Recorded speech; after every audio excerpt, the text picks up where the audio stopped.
Bonjour tout le monde. Ça y est, la chaleur est là. Donc, cette semaine, plantation des légumes d'été, courgettes, poivrons, tomates, que je vais vous montrer tout ça.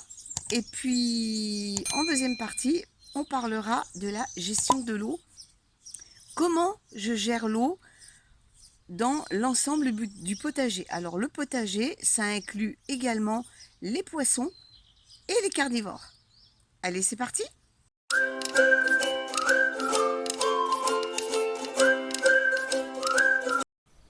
Comme je l'ai dit en intro, cette semaine est consacrée à la plantation des légumes d'été.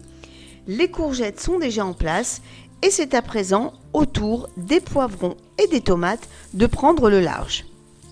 J'enlève les dernières blettes qui commencent à monter pour laisser la place aux poivrons.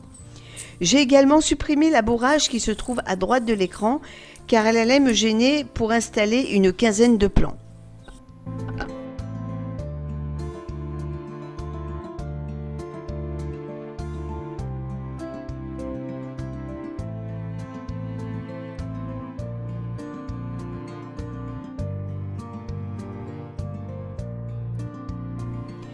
Que ce soit les poivrons ou les tomates, j'utilise la même technique de plantation, mis à part les tuteurs qui sont réservés aux tomates, car les poivrons n'en ont pas besoin.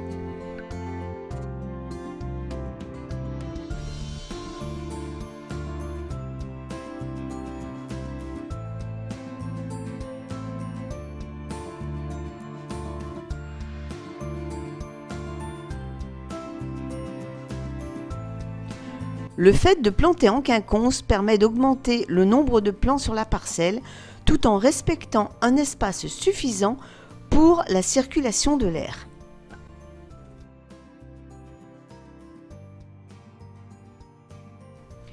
Cette année, je vais réserver une parcelle pour les poivrons et une parcelle pour les tomates, dans le but de faciliter la gestion et de l'arrosage et de la récolte.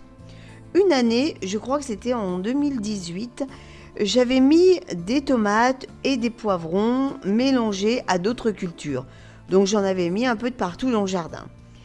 Et je passais mon temps à marcher pour récolter ça et là, et je vous en parle pas pour arroser.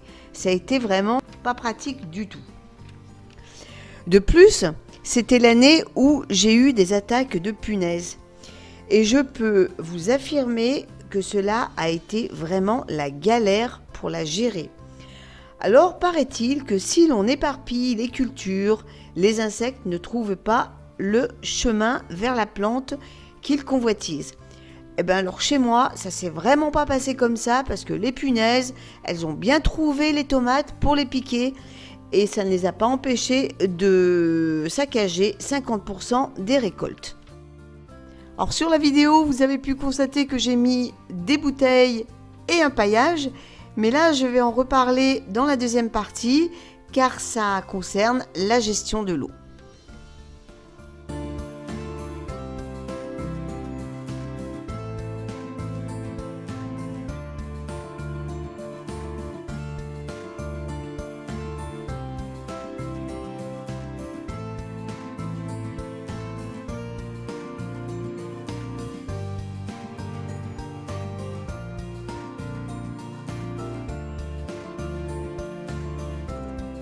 Et si on parlait un peu de la reine du potager, la tomate? Je prends soin de la planter profondément en enterrant bien la tige, car les poils qui sont de part et d'autre de celle-ci sont de futures racines qui viendront renforcer le plant.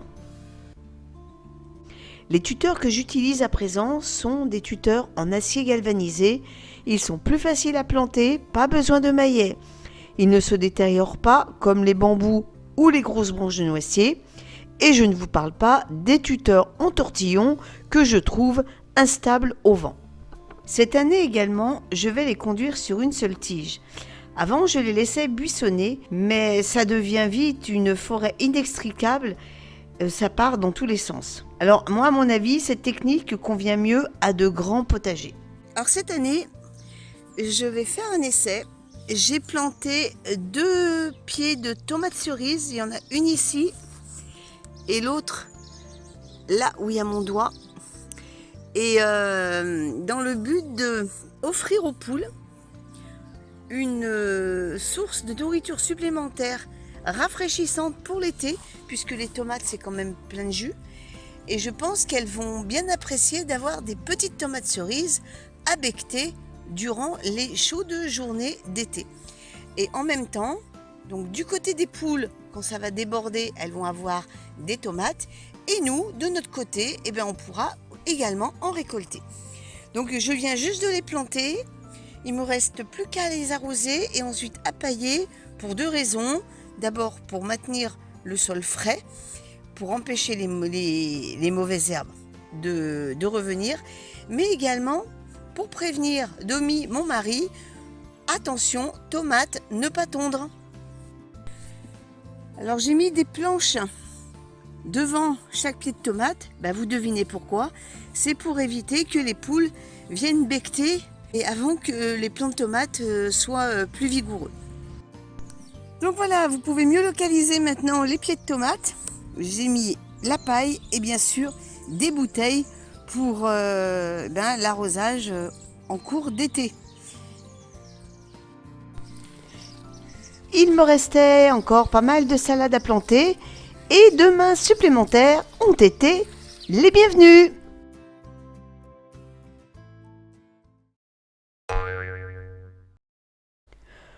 L'eau est indispensable au potager.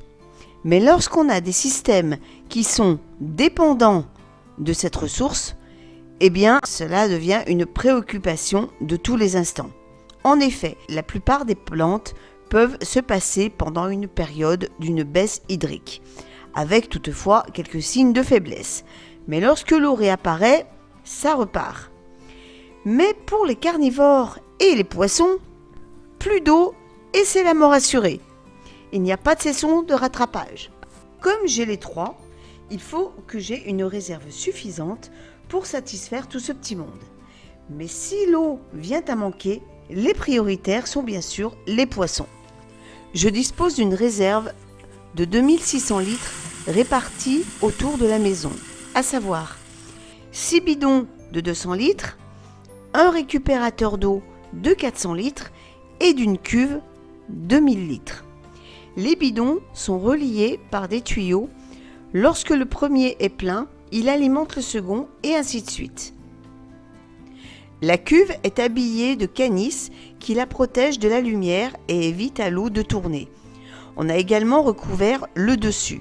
C'est avec cette eau que je réajuste les bassins. Pour économiser cette précieuse eau, je paille généreusement les zones de culture en prenant soin de bien arroser avant. Cela permet de réduire l'évaporation de l'eau. De plus, pour m'éviter de jouer de l'arrosoir, j'installe des bouteilles à l'envers qui font office de réserve d'eau. C'est très facile à mettre en place. Il suffit de couper le fond de la bouteille et de l'enfoncer tête en bas dans le sol. Un bouchon terreux va se former au fond, ce qui va faire office de goutte à goutte. La plante sera alimentée en eau selon ses besoins. J'utilise ce même principe avec des bidons de 5 litres. J'espère que cette vidéo vous a plu. On se donne rendez-vous dimanche prochain pour un nouveau sujet. En attendant, je vous offre ces quelques roses. À bientôt tout le monde!